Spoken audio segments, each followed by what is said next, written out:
Slammiversary is in the air. Heat wave is straight ahead. But before we get there, we got to talk about tonight's NXT. I'm Ed. This is Astrid. We'll be with you right after the intro. I am in misery.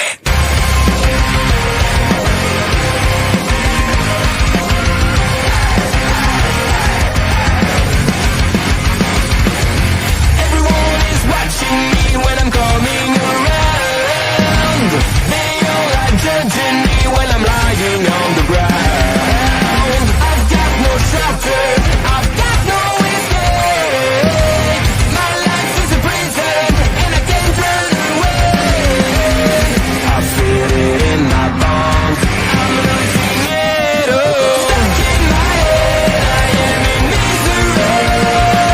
Deep inside myself, all I get, my only family. Stuck in the grave, can someone rescue me? I'm burning alive, I got it, I am in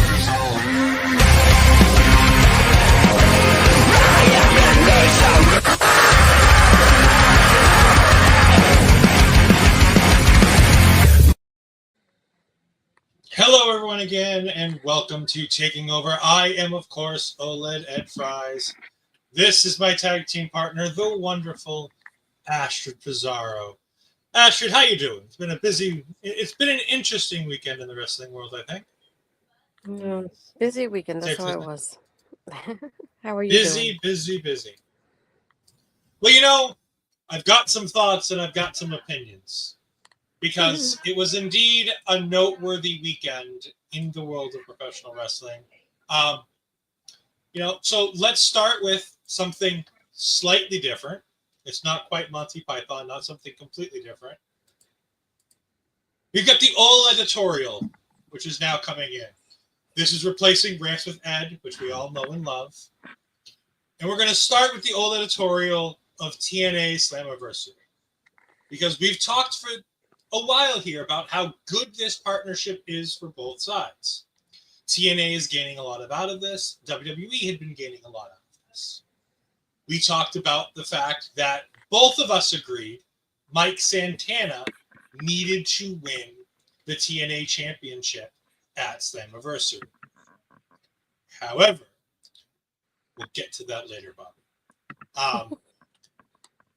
However, not only did Mike Santana not win the TNA World Championship in front of his hometown crowd, in front of the biggest show that TNA has put on in, I believe, the last decade to 15 years. I know Trick said it was the biggest show they've ever done.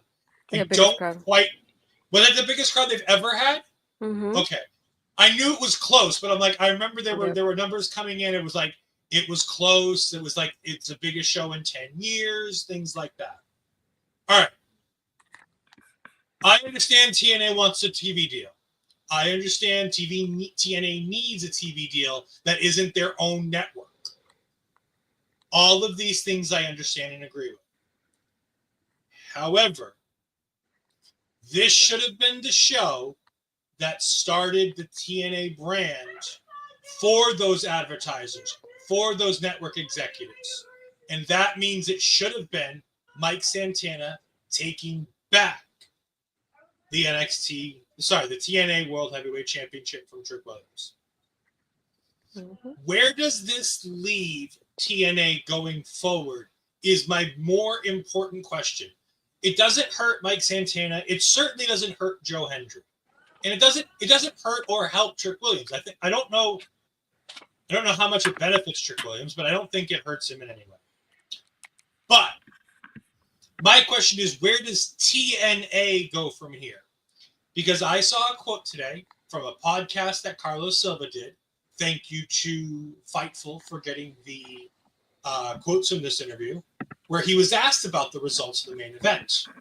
And in part of his response, he says, and I quote, "The fans are talking, so it's a good thing because they care about this and they care about us." No, Carlos, this is where everything else you've done is different. When the wrestling internet community is talking and they're all collectively telling us that you fucked up, that doesn't mean we care about what you're doing. you could have potentially vastly hurt TNA's long-standing growth that you've been building last night with one result. Because it didn't matter about what the racists did on the show.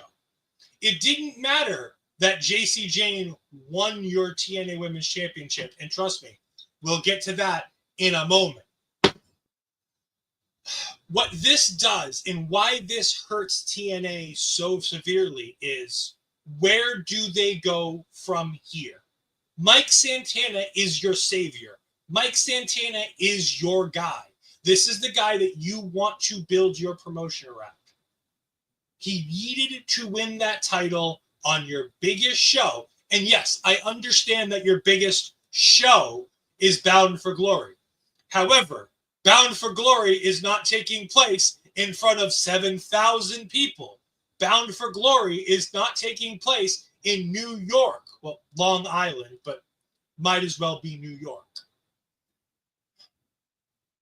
And more importantly than anything else, the TNA faithful that know that TNA is going to TNA. And that's a phrase, knowing that TNA is going to make the worst possible decision among any decision they possibly have. They did it again. And I said this on when we were talking about it last week, and I've said it a couple times going into this weekend, that I was worried TNA was going to TNA. And they did. It doesn't matter the leadership group. It doesn't matter who owns it. TNA will always TNA. I want TNA to succeed. I'm not Eric Bischoff sitting here saying in a year's time they're going to be the number 2 wrestling company in the year, if in the country, if they get a good TV deal. But I want there to be 3 big promotions that talents can go to. I want there to be more great places for people on the independents to work if they're not able to work in the WWEID program, if they're not able to get signed by AEW, then I want them to be able to work in TNA. But if you destroy the fan base like you potentially did last night or 2 nights ago, you have the risk of destroying what you've built. Maybe the reason is that TKO is going to fully purchase them. But even if that's the case, this doesn't do TNA any favors in the short term. In the long term, if TKO is buying them, it doesn't matter what happens. And look, I'm not saying I'm right. I'm not saying that this is the end of TNA, because Lord knows we've all thought there was the end of TNA before. They were about to do a pay-per-view, and they were about to cancel it because they couldn't pay the talent to show up to a pay-per-view that they had built for. Like, TNA's been in worse spots than this. TNA will be fine. But this was TNA's chance to get themselves and to make the NXT TNA partnership work. I'm worried about the TNA side of the NXT TNA partnership for the first time now. Because not only is one of your championships within the WWE, which is fine. Trick winning the title is fine. In the grand scheme of things, regardless of what I'm going to say in 3 minutes, Jacy Jayne winning the TNA Knockouts Championship is fine. Both of these titles being in WWE is not fine. And if TNA doesn't invade Lowell at Heatwave and try to, 1, take back their shit, and 2, cause hell for NXT, what are we doing? What's the end game? Because as of right now, there is no end game. Yes, TNA will always come back. You say it, and that's a great reference, especially for Astrid. For me, I always call them, they're the little wrestling promotion that could. I think I can. I think I can. I think I can. They have gone from a regional territory running weekly pay-per-views for $10 to the number 2 wrestling company in the world, all the way back to something that nobody even realized was still operating, to trying to go head-to-head with WWE when they brought in Hogan and Bischoff, to being owned by Billy Pumpkins, to being Global Force Championship Wrestling. I don't know if everybody remembers those days, but TNA will not die. TNA is going to be okay. But for the love of God, I need there to be a fucking end game for this that makes TNA look good. Because we've just entered AEW TNA partnership territory. This might as well be as bad as that partnership was. It's okay for one of your titles to not be in your own company, but you can't have both of them. Technically, yes, he didn't technically own the company, but they had to pay him a lot of money because they told him he did. So let's just go with it. To Jacy Jayne. Oh boy.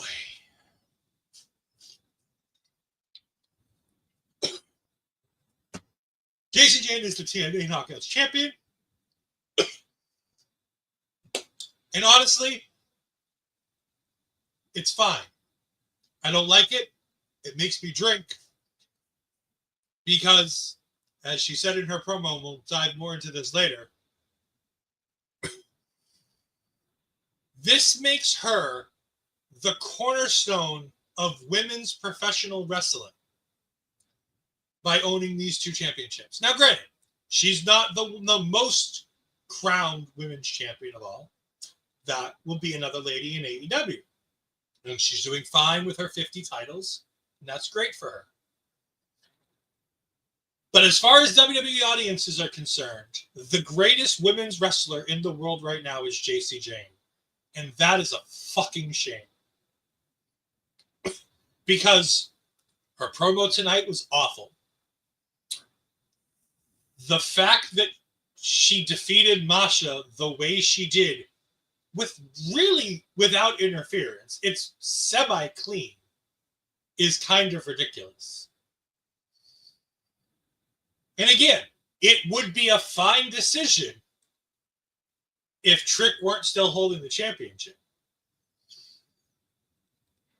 She is still the most beatable champion in professional wrestling because she's still the worst woman to be holding a championship in WWE, at least for another week or two until we get to SummerSlam and we get to Jade Cargill defeating Tiffany Stratton. But I cannot believe that for all the good things that TNA Slammiversary did, crowning Leon Slater, bringing back AJ Styles, having a really good show from top to bottom, I don't understand what or why they're doing what they're doing. And it's a goddamn shame because TNA is a great product. And I'm going to try my ass off to be at Slammiversary, whether it's as a fan in Lowell, Massachusetts, in the front row, or it's going to be as a member of the media, hopefully being able to ask some questions to some people about the things that are going on. One of the two things, because I love TNA. I don't watch it a whole ton. I don't cover it. But I've always loved TNA. Why? Because TNA does all the crazy shit you can't do on normal wrestling. And if you want to know just a little bit about what you can't do on normal wrestling, look at the Asylum years of the weekly pay-per-views on TNA, because that was some crazy shit. Or just look at anything in the Rosemary Bunny storyline. Johnny Swinger got shot during his marriage to Rosemary on television before the pandemic. Don't forget that Mickey got run over too. Mickie James got pushed onto a train tracks and almost got hit by a train from James Storm. Yes, the litany list is out there. And again, I apologize if we've put up your comment and I haven't talked about it. I've been trying to go, Eric Young died. Yes, TNA does all the things that you can't do in professional wrestling. He died and came back to life. Twice. I mean, Allie died, but Allie will die a couple times. I mean, there's just TNA is so good. But come on, TNA. You got to get your shit together here. And I apologize for wasting the first 15 minutes on this. I apologize. This has been your OLED editorial. Obviously, these are all my own thoughts and opinions. They do not represent the thoughts and opinions of our local establishment or my wonderful co-host. Please don't blame her for any stupid shit that comes out of this mouth. Come on, let's give Ed a round of applause, everybody. Let's put some clap emojis in the chat for Ed and his, his rant. We never do. Yes, and you can, as always, tweet your complaints to at Hulk Hogan. Because fuck the Hulk Hogan. Always. Sorry about that, Astrid. Sorry about that, Astrid. I did have to say this. Everybody dies once. Yeah, let's do some round of applause for Edward Fries and his rant. I don't think I said anything too offensive, right? No, you're fine for now. For now. For now. She worries about what comes later. Yes. Yes. I mean, I appreciate it. Like I said, it's just, this needed to be a long rant. That was a level-headed take? Good God. What have the rest of the takes been on the internet then if that's level-headed? I mean, usually I feel like you get more agitated when you're talking. You didn't this time. I toned that down about 5 levels from what I want. Well, yeah, I've seen Joel, and honestly, I agree with Joel because Joel Pearl, and more things. Joel Pearl is the reason I found that Carlos Silva tweet. That Carlos Silva thing is because Joel Pearl tweeted about it. And I'm like, good God, Carlos Silva can't be that stupid. Oh God, Carlos Silva is that stupid. My Puerto Rican brother, it's a little bit too out there, unfortunately. Wait, I can't hear you. I don't know what happened. For everybody saying that Mike Santana lost in front of a bunch of Boricuas, and now he's going to win in front of a bunch of white people in Boston. You do need to remember that Lowell, Massachusetts is one of the most diverse cities in Massachusetts. It has a large Puerto Rican, Dominican, Cuban percentage. It also has a large Asian percentage with the Vietnamese, the Laotians, the Taiwanese, Chinese, and Japanese. It is a very diverse city. It will not be an arena full of white people. There will be people of color in this crowd for hopefully when Mike Santana wins that title. God forbid they don't put it on him there. We will probably riot.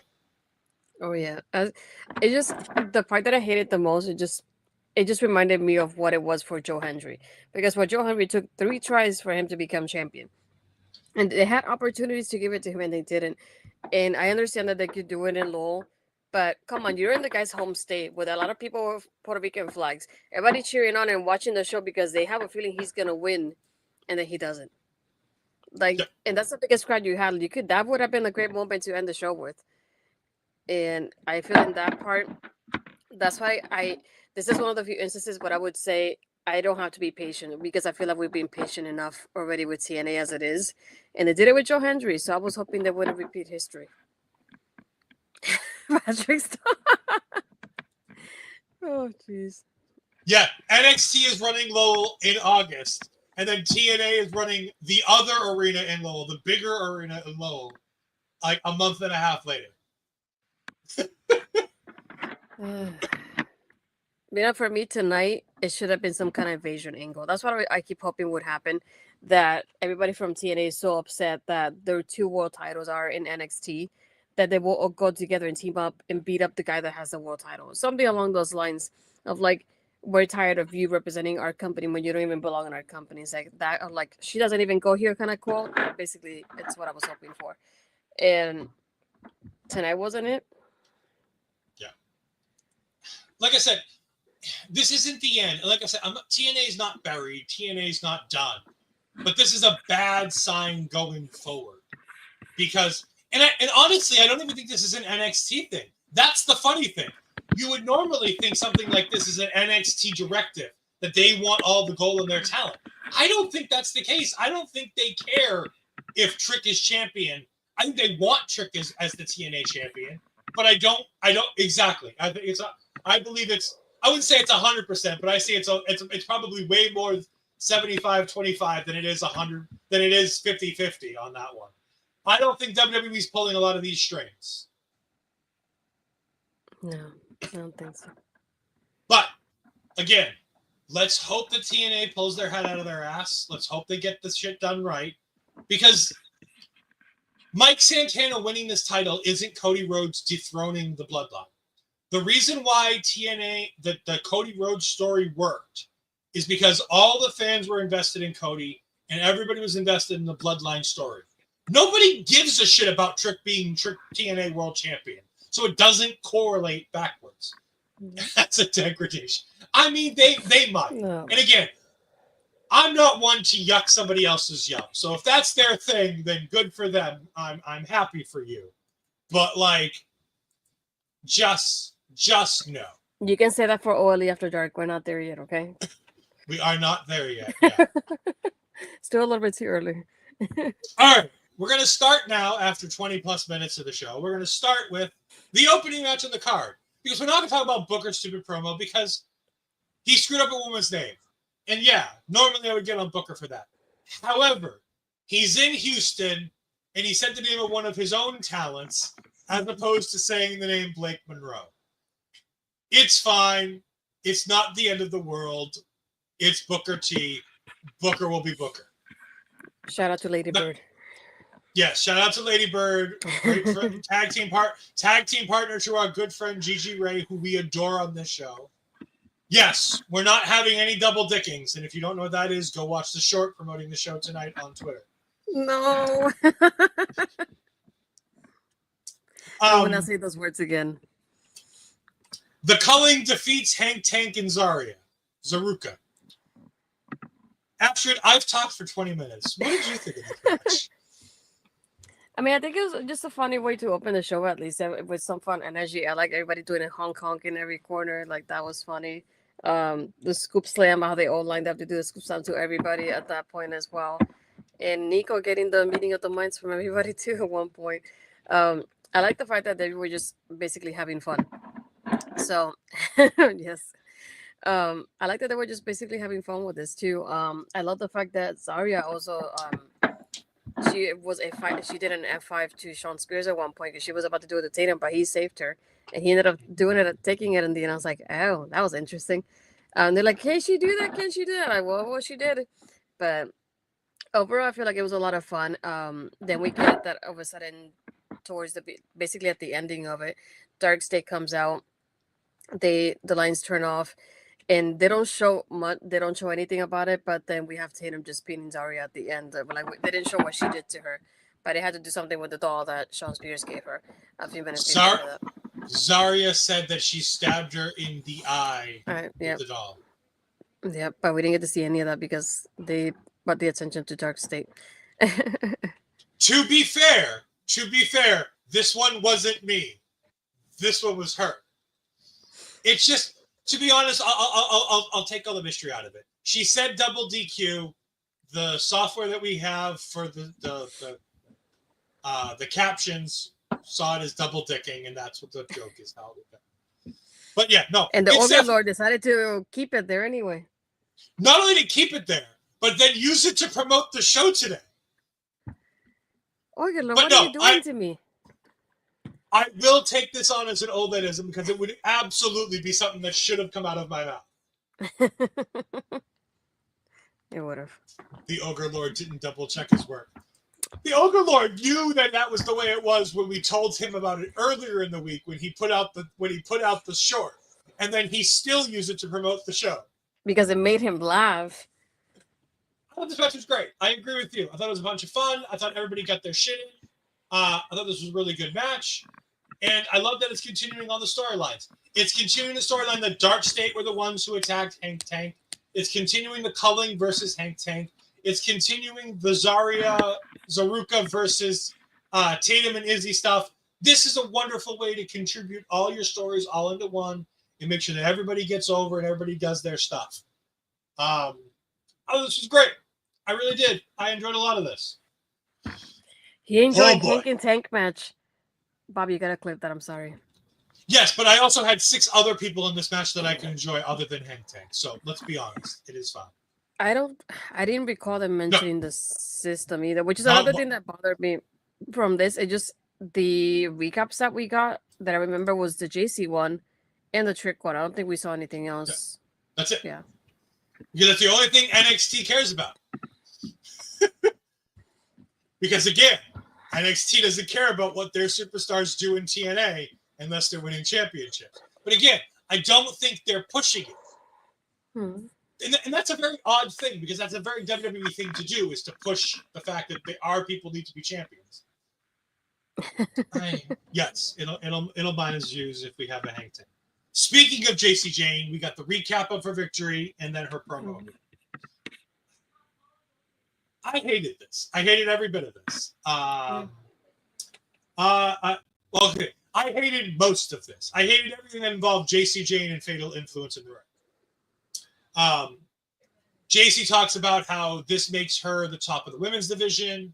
She talks about how this makes her the pinnacle of women's wrestling in the world in WWE, which is sadly true, which is an awful segment that I need more alcohol for. And then she says, but I did it all on my own. Mm-hmm. And I went, bitch, please. Like, who the fuck do you think you... She even references that she was the third wheel in her faction. And I'm like, bitch, you are still the third wheel in that faction. Like, she tweeted out that she's the greatest member of Toxic Attraction. I'm like, Mandy Rose was champion for over a fucking year. And Gigi Dolan, even released, is still a better talent and worker than you are. I'm sure that will be clipped. I'm sure we can get it in all the channels for whatever shows might need it.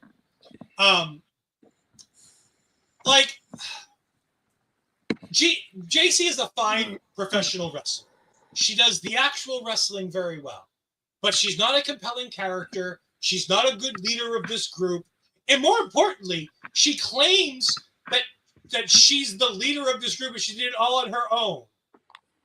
And then literally 5 minutes later, she tells the girls who she leads to attack, and they're like, I don't think so. The best part of this is when Lash Legend came out to save this godforsaken segment. Bobby, clip that.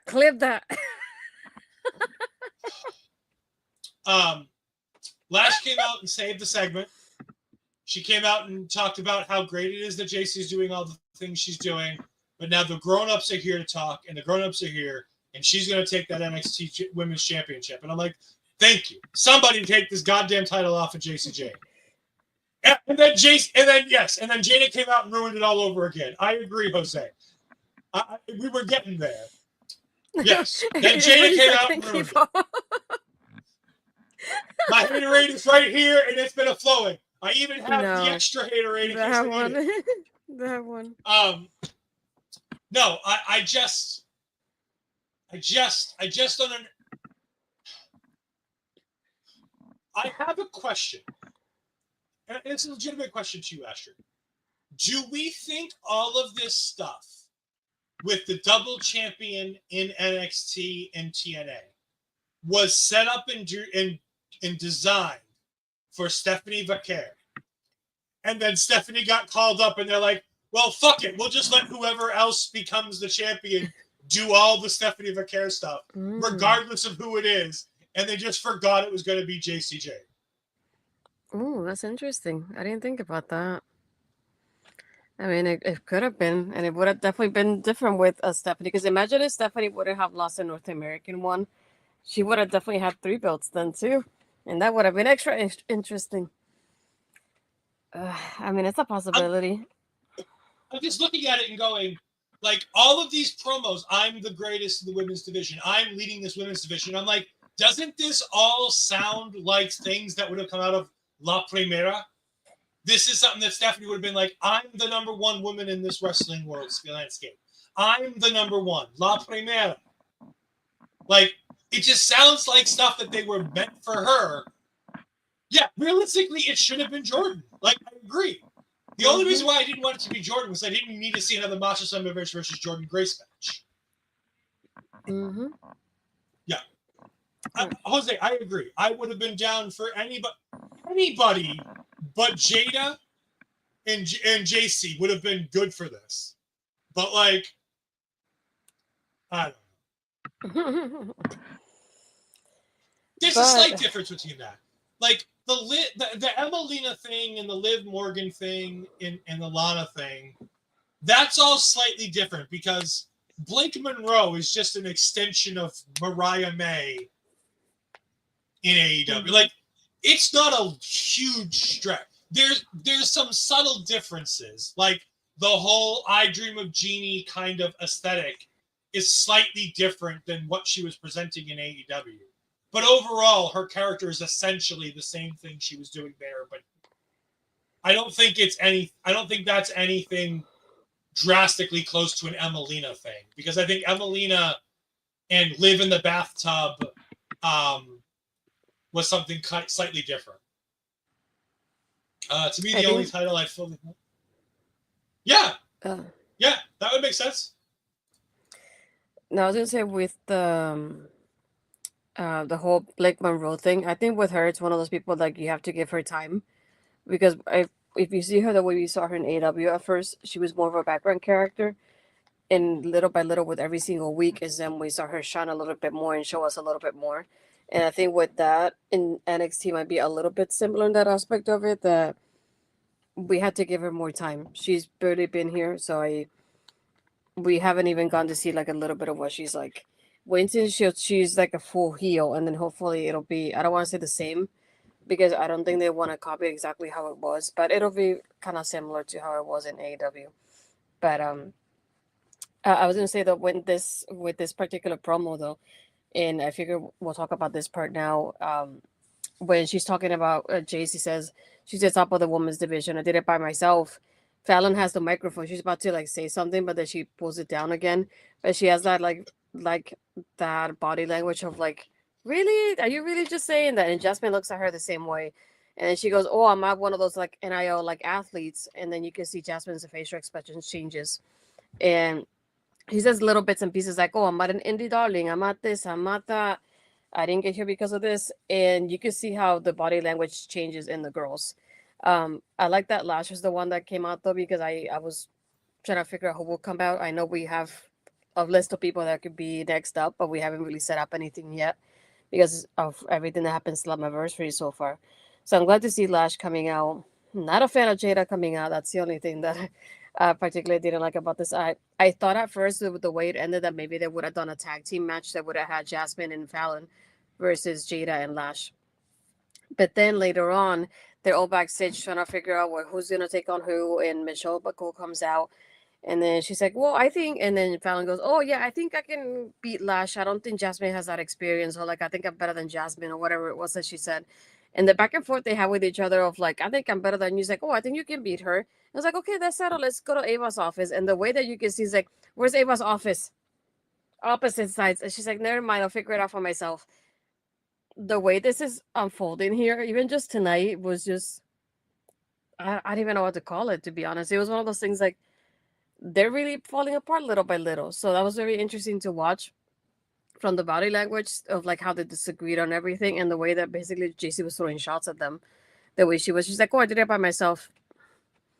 They're like, what were you doing here to begin with then? But yeah, like exactly what I was thinking, really, the way she looked at her. But I thought that was pretty interesting overall with the whole promo here.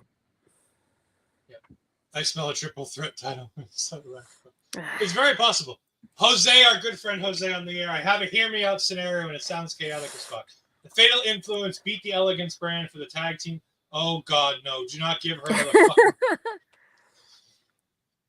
Before Ash's world title match, Ash wins the knockout title with an assistance from Blake. I can't have Jacy have 3 titles. I really can't. And after surgery, I really shouldn't be drinking this much. My body can't not process it the same way as it used to. Whew, it's hot in here. Yeah, and Noob going to this, something tells me that Fallon's turning on Jacy at some point, whether it's on Heat Wave for the draft. It just, I wanted to be Fallon more than anything, because to me, Fallon's a better babyface than a heel. And at the same time, this whole time she even said it before, like she didn't want to be in a group, and then she got put in this group. And I want her to shine on her own at least for a while. Yeah, I don't think anybody else wants Fallon Henley to shine, or else she would have shown by now. No. I mean, I did like backstage in WWE. Like, we've had all these opportunities to let Fallon. She was a North American Women's Champion, but we forget that because it meant nothing. Like, and then we get Jordan with Ava that she got banned from the building. Yeah, she got banned from the building. That worked out real well for both Jordan, Ava, and Jordan again. Ricky Saints and Javon Evans. Javon Evans being the linchpin of this episode, writing in his notebook. So he is now writer man. We have Dion Lennox, reader man, and now Javon Evans is writer man. They talk about each other. Ricky hypes up Javon hypes up Ricky. They talk about taking on Jasper Troy. And then we get a Candy Crew promo when we come back from commercial break. I like this promo. This is great. Astrid said it on Twitter, and I'll say it again. Wren's gear, just kiss. Dallas Cowboys white and black gear. Thought it was great. It's Dallas Cowboy cheerleader gear. It's sensational. I thought it was great. I thought it looked great.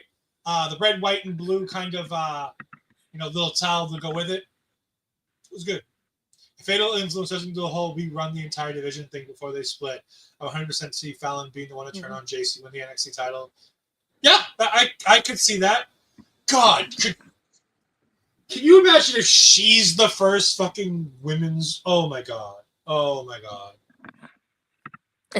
They're gonna make the Javon Reederman comparison. Yeah. See, Millie, I got you, Millie. I got you. The Candy Crew's trying to hype her up. Miles shows up to hype up his good friend Wren Sinclair. Even though he's not in the Candy Crew anymore, he wants to hype her up. And Lexus is back there punching and kicking shit with his headphones on. And it took me way too long to figure out what he was doing. God, I hate that I didn't figure out that he was trying to figure out what it's like to be Miles with the fucking noise-canceling headphones. All right. Jasper Troy versus Ricky Saints, Astrid. What you got? I wasn't a fan of this one, unfortunately. No, okay, I'm not a fan of Ricky losing again. That's the first thing. Why are we doing this to begin with? It's like I feel like his matches have all been following like a template so far, and then he's been losing twice or three times at this point in a row almost.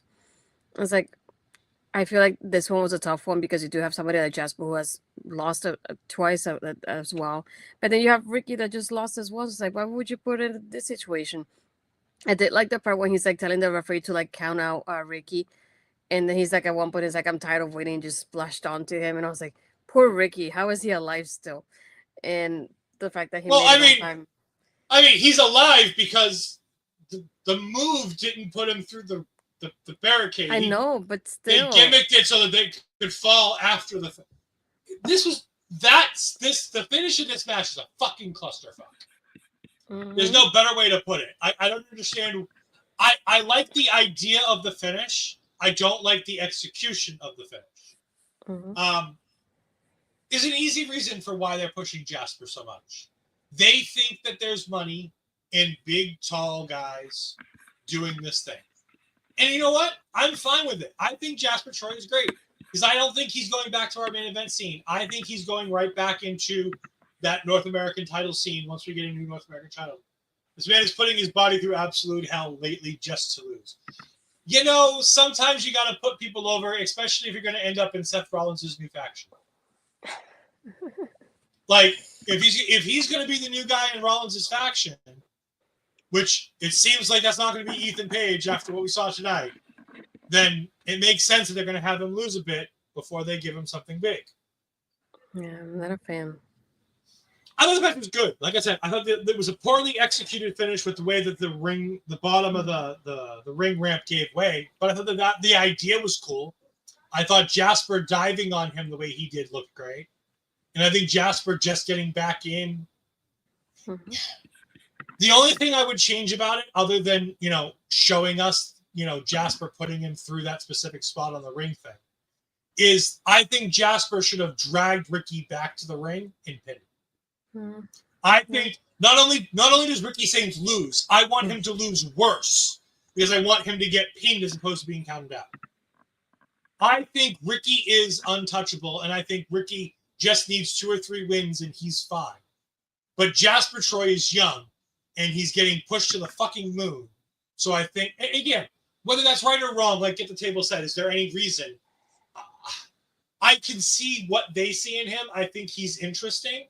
I don't think he's as far along as I would like, but I can see why they want to push him. But if you're gonna push him, then you needed to have him win this match because he just lost 2 in a row, and you can't have him keep losing. If it's also the way they want to promote the LFG show, to say, look, this guy went through our system and then through the show, and look at where he is now, sort of thing, and make us forget about Tyra and just use Jasper as like that template of like, look, he made it, and look at where he is, and look at what he's been doing since the show ended. That's the first thing I can think about compared to Tyra, because correct me if I'm wrong, the winner of the show was supposed to get a contract to NXT, right? Yes, they both have an NXT contract. Yeah. But Tyra May Steele is doing Evolve things because Evolve is tied to NXT. And obviously they don't see her in the same light as they see Jasper Short. For whatever reason, they don't see it. And honestly, we could tell from the first matches that both of them had that it was a vastly different thing. And I agree. Ricky's going to do whatever Ricky needs to do. And by the way, like I said, I think Ricky can get back to the top with little effort. I don't think you need a lot to get Ricky back to the top. We'll see what happens when we get there. We get a Trick Williams segment here with the High Rise, where Trick Williams is saying that he's going to call out, the Undertaker. He's not going to let the Undertaker call him out. He's going to call out the Undertaker. And Javon's there, and he laughs, and Javon's like, I don't got time for this, youngin'. Youngin', I don't have time for you. I don't have time for your foolishness. And he walks away. And the High Rise has to go over to talk shit with Javon, and Javon's like, peace out. I got to watch this. And he leaves. And then we get a wonderful tribute. And we here at our local establishment, especially, obviously, Bobby Munson, because I think Bobby's probably the biggest our local establishment fan. We want to pass on our respects. Rest in peace to the Prince of Darkness, a music legend, a WWE as we saw in the video package WWE put in. He's been around WWE for years. He was at WrestleMania 2. He was part of the Rock and Wrestling Connection. He did an Aussie, basically he did America's Got Talent with the Osborne family during the guest host era of Raw. He's performed at WrestleMania as a musical guest before as well. He's an absolute legend. He had an amazing final show a couple weeks ago with his Parkinson's. And today he passed away among his family with love and the people who loved him. No better way to go out than to do that way. To have your family there with you, to be surrounded by people who you love and who love you. So our best to all the family of Ozzy Osbourne, to the fan base of Ozzy Osbourne. He is indeed one of a kind. Vic Joseph opened up the show tonight saying that we're all on a crazy train. It was a cute little tribute for a guy who you would forget has so much involvement in WWE. Like, I remember a couple of these things, but I had forgotten that he was at WrestleMania 2. I had forgotten the musical performance that he had done. I remember the guest host era when him and the whole Osborne family did their segment. I thought that was great. I'm one of the few people who liked the guest host era for WWE Raw. I thought there were a lot of fun things in there. But yes, I was listening to Sirius XM Ozzy's Boneyard today with Joe Manchin hosting. And he was in tears telling stories and taking... Yeah, I mean, Ozzy's been around forever, and he is one of the true legends in the business. So, to all his friends, to all his family, to all his fans, hopefully you guys can all deal with this in your own way. Our best to Ozzy Osbourne. We then... I was gonna I was going to make a thing. We're just going to go to Trick Williams versus The Undertaker because I had a really bad segue that I'm not going to do. I kind of loved and hated this Trick segment here. Trick calling himself the greatest TNA champion of all time.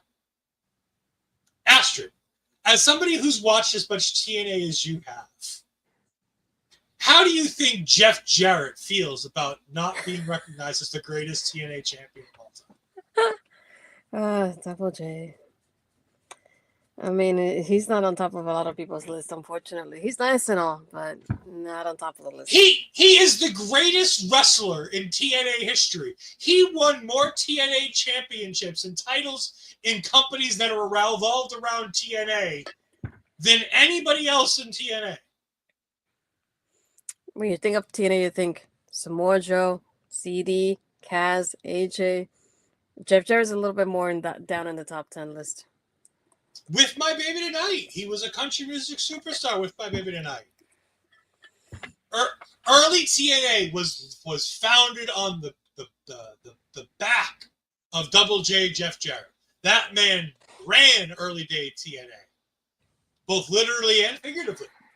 Yes, it was entirely because he was booking the territory himself. Yes, it was entirely that reason. Mm-hmm. But also, it also gets into what TNA is doing now. Jeff Jarrett was the biggest name that company had in those days. So him being the champion made sense because of the fact that they were looking to get a TV deal. So again, yes, it was because he was booking the territory himself. But he made guys... R-Truth would not be the R-Truth we have today if it weren't for the Ron Killings run in TNA. And if you've not seen the Ron Killings run in TNA, you're missing out because that's some good stuff. But no, I mean, obviously, your Samoa Joes, your Stings, your Bully Rays, those are your AJ Styles. Those are your TNA greatest of all time, world champions. But, I heard it and I was like, well, Double J, man, come on. You forget about Double J here, Trick. Taker comes out. He says that Trick has no respect. They go back and forth, back and forth. It's not a great promo. It's not one of the Undertaker's best, but it's certainly not any of his worst. Bully Ray, I mean, Again, the Aces and Eights storyline is near and dear to my heart. I love that storyline. That was such good shit. I was there for that wedding. It's so good. Everything about that is so fucking good. Oh, I love the Aces and Eights. Actually, me and you got to do a breakdown of the Aces and Eights storyline. Special episode. Me and you break down the Aces and Eights. Undertaker says it's only a matter of time before Trick loses the championship. They go back and forth. Trick swings, Taker chokeslams him. It's a good segment. It'll get Trick over in the long run. Yeah, I mean, people talk shit about Double J a lot, and for all the shady shit he's done in the wrestling business, he seems like a good dude. He really does. He seems like a good dude. I love Double J. I also grew up with Double J. Growing up watching professional wrestling, my favorite eras of professional wrestling include Double J as a main portion of it. So it is what it is. It was indeed the American Badass. It was indeed, and it's fine. Yes, we have somebody who will watch the Aces and Eights rundown. Yay! Did you have any thoughts on Trick versus Taker here in this promo battle? This is one of those I would have done without, to be honest. I'm not the biggest Taker fan, and if you're going to use him for this, could have done better. Now, remember, the last guy that Undertaker did a promo battle with and chokeslammed to hell is doing pretty well for himself. Because that guy is Braun Breaker. And look at him now. He's going to be taking on Roman Reigns and Jey Uso along with his Braun partner, Braun and Braun, taking on Roman and Jey Uso at SummerSlam. So good for them. I mean, it is what it is. Jeff Jarrett's now in the game. Really? He's reviving Acclaim? That's interesting. Good for him. Peggy will like the fact that he's reviving a game. Mm-hmm. I'm surprised she's not here. I've talked shit about women. I expected her to be here by now. Every time I say something bad about women, Peggy happens to show up. So I expected her here. That's true. We get the Jacy Jayne, Michelle McCool fatal influence thing that we talked about earlier. I do need an education here, Ashton. And Jose, if he's still in the chat, can probably help with that. Jasmine says only a baddie can handle a baddie. Can you explain to me what the fuck this means? Because I don't understand what either of them mean because they're both heels. So what's going on?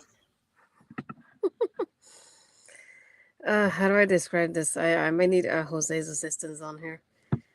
I don't know how to describe it, to be honest. But what is a baddie? I mean, it's not like a baddie's not like it's not like a heel person. If that makes sense. Okay, so it's not a wrestler. Yeah, it's like a lot of like the baddies, what they call them, their Instagram baddie, which is like the girls that are posting all their like nice pictures on Instagram and making photo shoots on Instagram. That's a lot of them. So Jasmine and Jada are models, not wrestlers. Let's see. Let's see if we find a definition.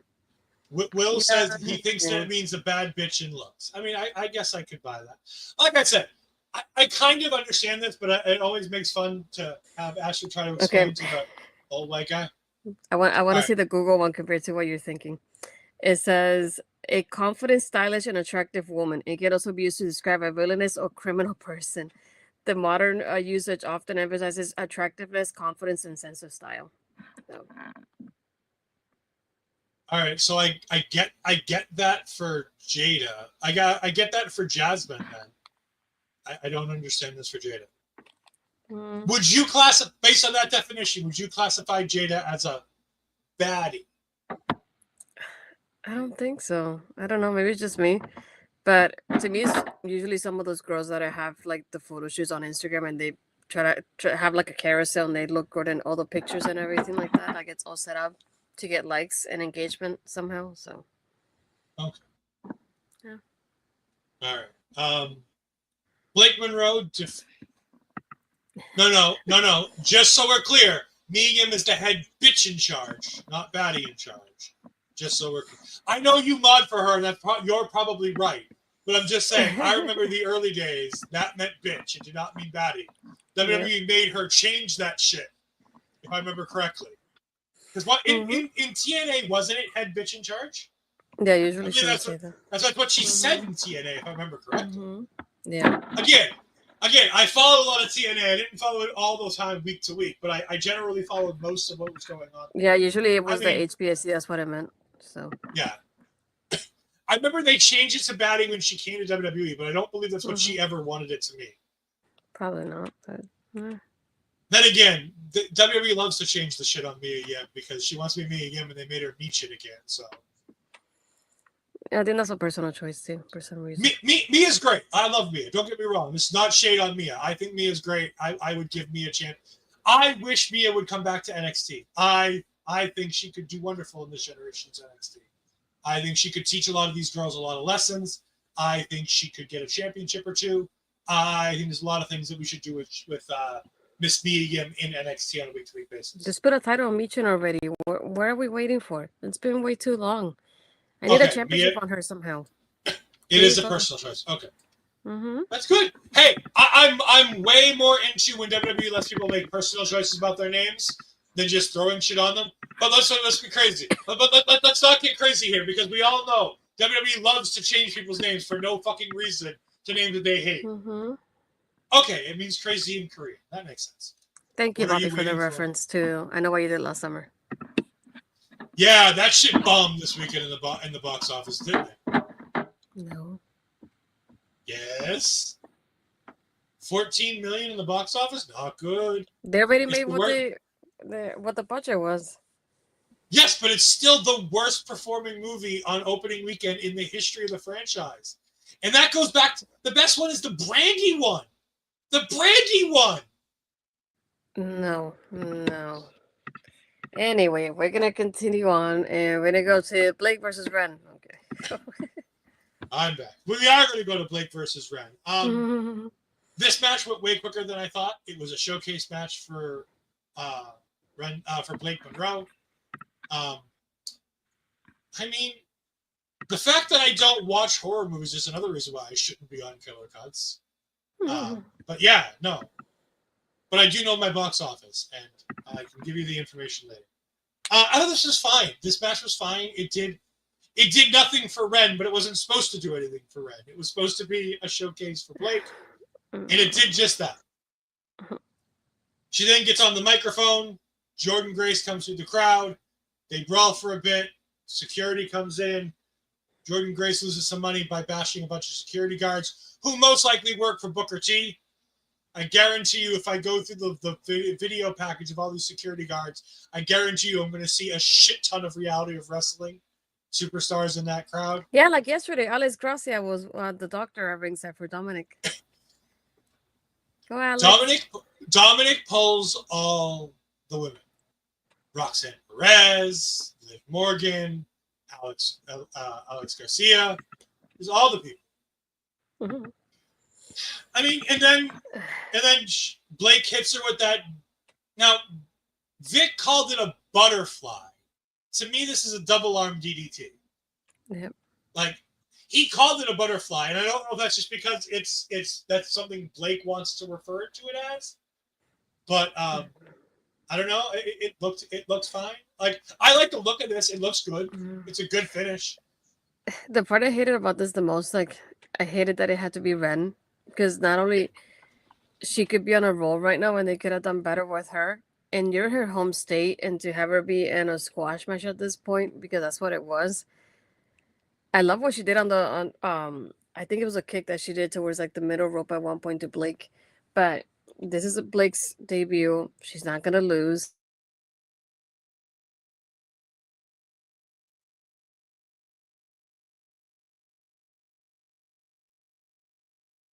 Astrid is frozen for me. I don't know if she's frozen for the rest of you.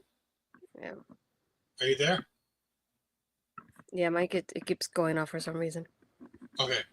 Yeah, okay. Bobby says we have lost Astrid. Okay, good. I thought I had clicked out, so I was just sitting here and nodding and pretending like I was listening to Astrid because I was like, I assumed it was my internet because my VPN was connected.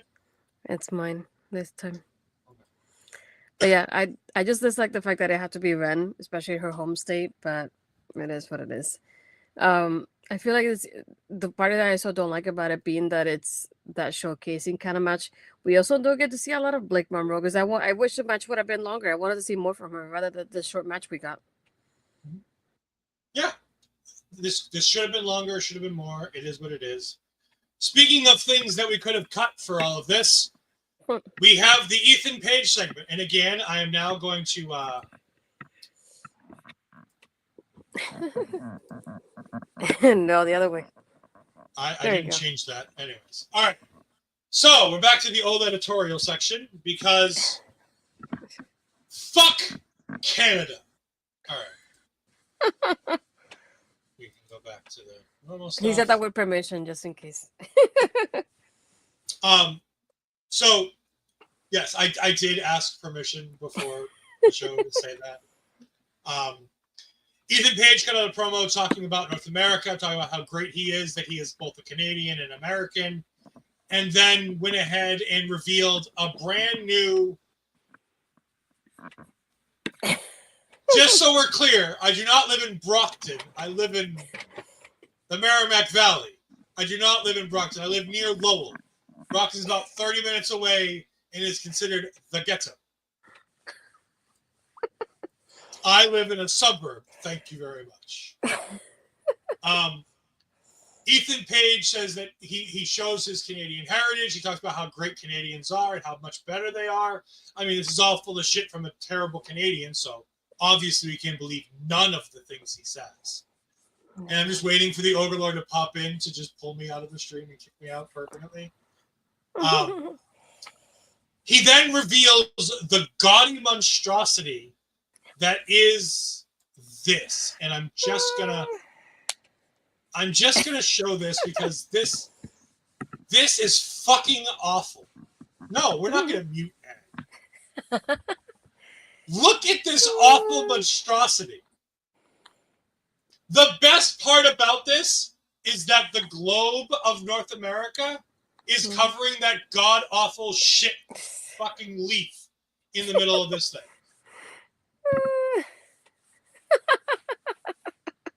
The difference of opinions. Yes, that belt is absolutely horrid. I agree, Millie. I agree. You see, even STG, a Canadian, agrees this fucking title sucks. And then Ethan, much to Nail's pleasure, and again, most of you won't know who she is. Me and Astrid know exactly who she is. She was on fucking cloud 9 because then Ethan Page started to sing the Canadian national anthem. Thankfully, yeah, exactly. Let us know how you really feel. Hey, be clear. I asked for permission to bash Canada before I did it. Yeah, I did not ask permission for everything I said up front of the show. But I did say it, and I did cast for this one. I can confirm.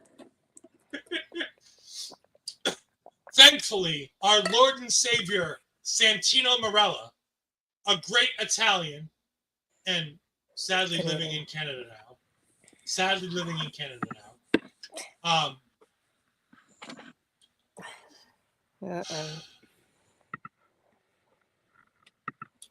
Comes out and it interrupts the national anthem, thank God, and then challenges Ethan Page to a match. Wait, do you mean to spell traitor that way, Bobby? Because I have questions. Yeah, that's the one. It's Santino, not Santina. Santina is his cousin, and she is the WrestleMania 25 Women's Battle Royal Champion and the greatest diva of all time. Ew. Because if you meant it that way, what are you trading Santina for? Because that's what you're talking about. It's traitor, Mr. Munson. You and your wonderful Canadians who know all the great things. I'm the bilingual one. I shouldn't be correcting you, sir. The greatest part of all of this is I was one of a few people who actually got to see this promo in its entirety without being ruined because the CW censored the ever-living shit out of this promo. It was the crowd.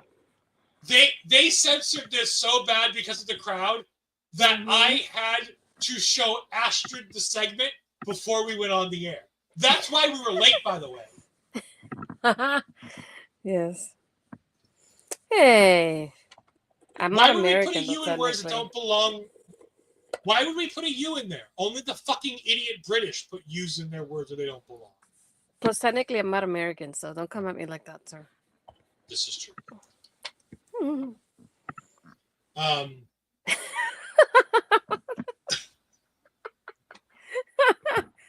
No.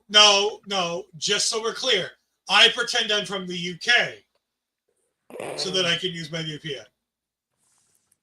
I would never pretend to be fucking Canadian. Although the first girl I kissed was indeed Canadian, so it is what it is. No, the Commonwealth is the state of Massachusetts.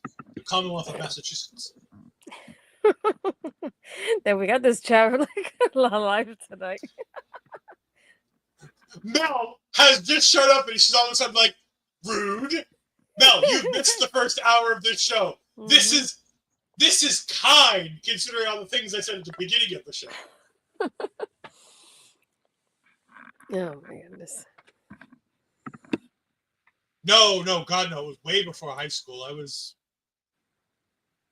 10 or 11, I think. Like, kissed a girl on vacation. Did I see you? I love ICQ chats. Those were great. Ed hates the Canadian. And hates Canadians and the Brits.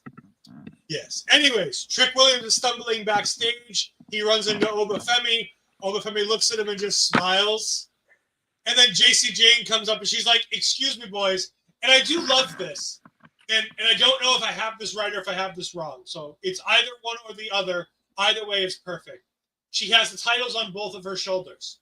If I remember correctly, the TNA title's on the same shoulder that Trick Williams is on, and the NXT title on the same shoulder that Oba Femi was on, and she parts the Red Sea right between them, which I thought was great. I believe we've lost Astrid again. Uh-oh. What did I come into? You're lucky Peggy isn't here. She's in a fighting mood today. Yeah, I'm surprised she's not here. Thankfully we go on past Peggy's bedtime now, so it's okay. Because Peggy moved, and now the shows go on an hour later, so Peggy's in a different time zone. So it's past Peggy's bedtime, so I get to get away with stuff like this. Until the comment section tomorrow morning. And I guarantee you I will wake up to messages on Twitter from Peggy about this. Hollywood Ash. You know, it's so hot and there's so much stuff going on in the air with storms and shit. We just got to live with it. Javon Evans is backstage with Inamura, getting ready for his match. And then we go to a Candy Crew segment with Miles and Bully Ray and the Candy Crew. And this was weird and I didn't love this. I like how he hugged Wren, though. He's like, "You're doing great."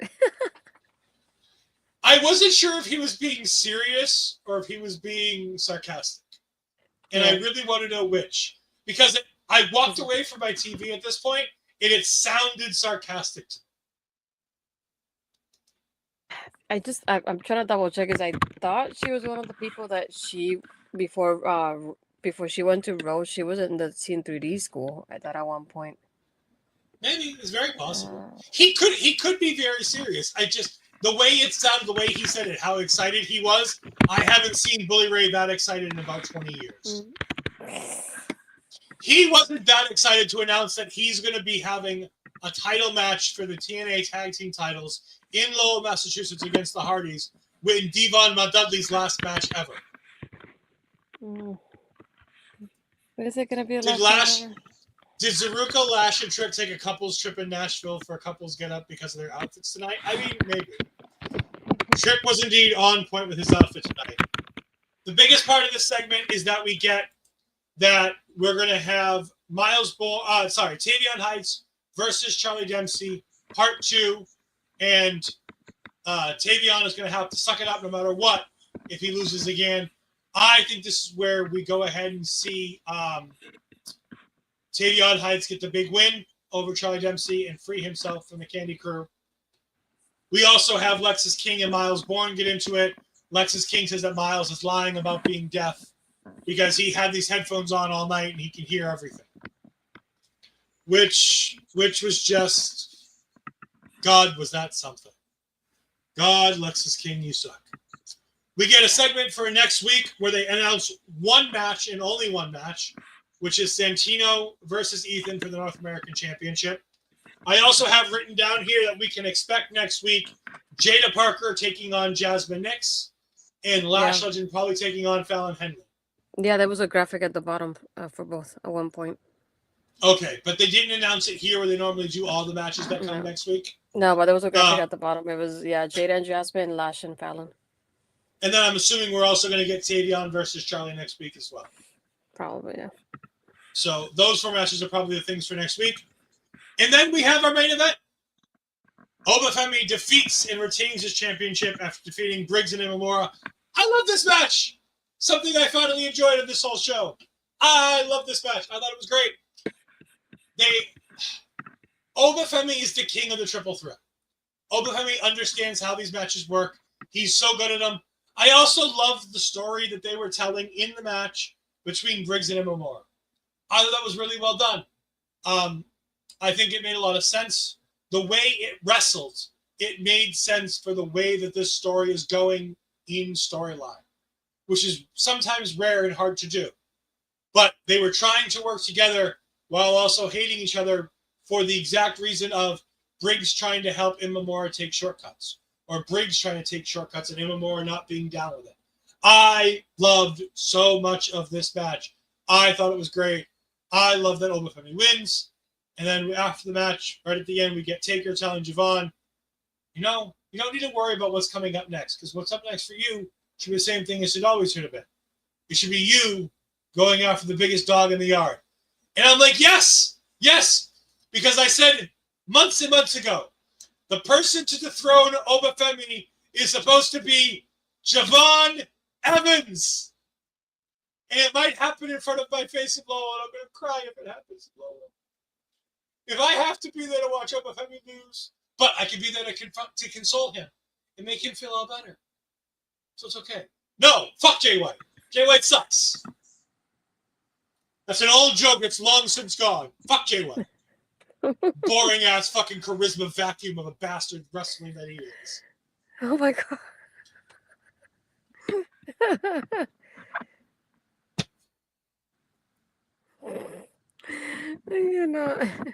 I haven't heard that in so long. What? Fuck Jay White. He sucks. The charisma vacuum that he is.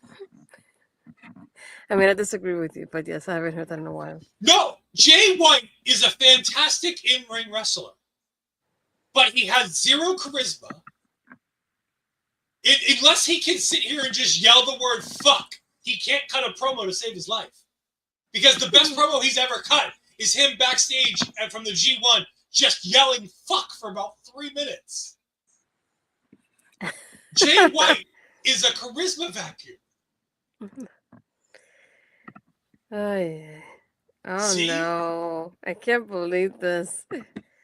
Anyway, so World is Ending. Yeah, I really enjoyed this one too. The fact that we get this part with Josh Briggs is so interesting in this whole match. Pulling the referee and, be able to hitting those splashes when Inamura is close by. There was so many moments that, like, even putting Oba's foot on the rope so, like, Inamura doesn't win the title. It's like, oh my gosh, it's not how... When they started teaming up, this is not how I expected it to go. And they just see in this, I was like, dang, this is exactly what we were thinking was going to happen, like, a while ago. So I feel like they did very well with it.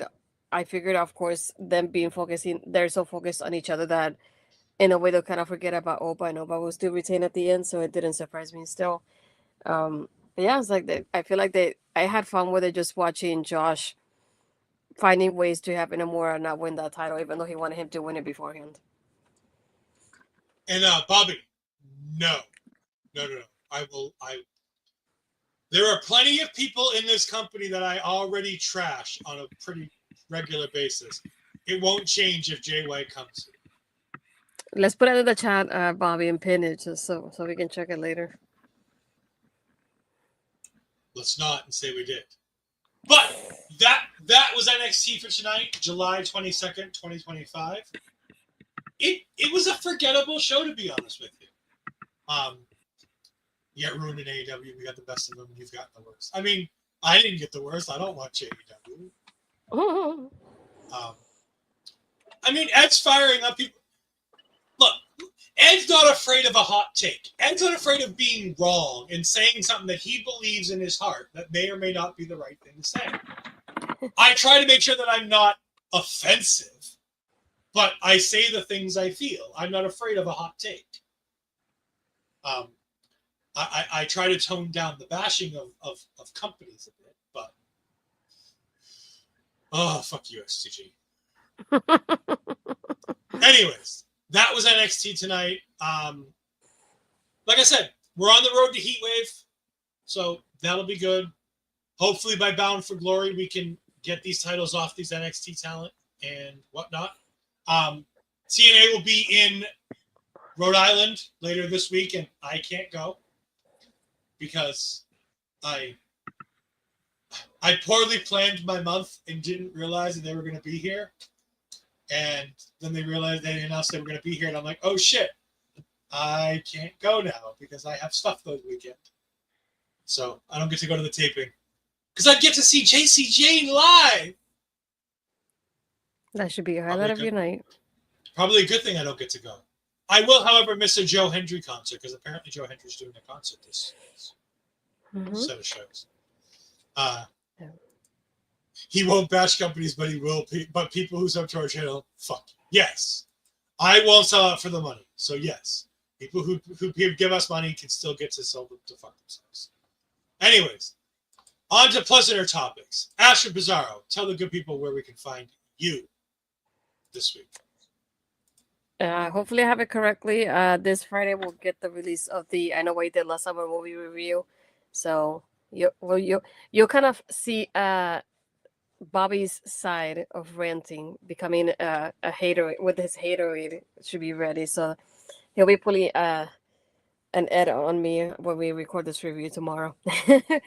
No, other than that, trying to remember everything else. Slammiversary review. Yeah, that's the other thing I'm posting. Yeah, it's on my channel and the OLE one, so definitely make sure to like both videos. And other than that, you can find me again next Tuesday with this one as we talk about NXT all over again. My socials, you can find me as Astrid Pizarro on Twitter, in Blue Sky, and the Instagram and Threads, Astrid Pizarro 20. SCG, if you want my thoughts on Slammiversary, go back to the beginning of the show. It's the first 20 minutes. 15. 15. But it's a full 15. It's a full 15, though, let me tell you. It's a full 15. Oh, yeah. For anybody watching on our local establishment channels, you've seen the ticker going down below. You can please go to our YouTube channel, watch our content there. We have some great playlists where you some of the top shows that you love that you can watch. If you do watch it there, please leave a like, hit the subscribe button, and make sure to leave a comment on the videos, as those comments help engagement to help go ahead and promote the show to other people so we can get new fans in here to watch these shows, because we'd love to have more friends to talk to on a weekly basis about all things NXT. You can, of course, find me at all of the usual places down here. You can find me this weekend, probably Sunday, probably mid to late evening in the East, as we go ahead and talk all things Fantastic Four is finally here Thursday. I get to watch it. I'm so excited. Do you know how hard it is to avoid all the fucking spoilers on social media while trying to make sure that I'm still stay up to date for this goddamn show? Oh, it's been a fucking disaster with all the reviews going out there, but it's great. Yes, Astrid is very impressed with all the ones. Make sure that you go ahead and follow all of our wonderful friends here at our local establishment. Our good friends, I know Jose's not here anymore, but he was here earlier. Our good friends at the Mother Talking Post Show had their final show of 2025. I believe it's their final show of 2025. They're taking a bit of a break now, if I heard them correctly last night. But thank you to them for all of their wonderful comment. It's fantastic. We love the Mother Talking Post Show. If you haven't watched it, please go watch it. It's a great show. Go watch some of the old VODs. They do a fantastic job talking about all things RuPaul's Drag Race. We got Ring Respect Radio. We got Strong Style Fashion with a new episode about, I believe it was Yohei this week from Mel. She can confirm, but I'm almost certain it was Yohei this week. So you can go ahead and check that out. You also have Noah Unleashed with episodes more than once a week, as Mel goes ahead and covers all of the happenings over there in Noah. So you can go ahead and watch that. And then, of course, we're here. You can catch all of us and all of our wonderful shit. And if you really want to, you can go check out Point of View with, Andre and Bobby, and Mark talks wrestling and football and mental health and everything. Everything that Mark does. So you can go check out all that. Remember that we got Survivor Series, SummerSlam shit coming out next week. I believe it's next weekend, not this upcoming weekend, but the one after that. I believe it's SummerSlam week, so you got all that content coming up. Yeah, see, I told them I wasn't going to be showing up for all of these shows, and the guy who makes the thumbnails keeps putting me on the thumbnail, even though I've told him I'm not going to be making shows. I will be back for the August 30th show when we do the fantasy football draft. So I'm very excited for that. If I just spoiled the fact that we're doing the football draft on that day, oops. But yeah, we're doing the fantasy football draft that day. So whoopsie, that came out. Oh, but for myself, for Astrid Bizarro, thank you all for watching. We greatly appreciate it. We're going to do a raid on the Twitch side. For the rest of you, have a good night. Goodbye. I am in misery.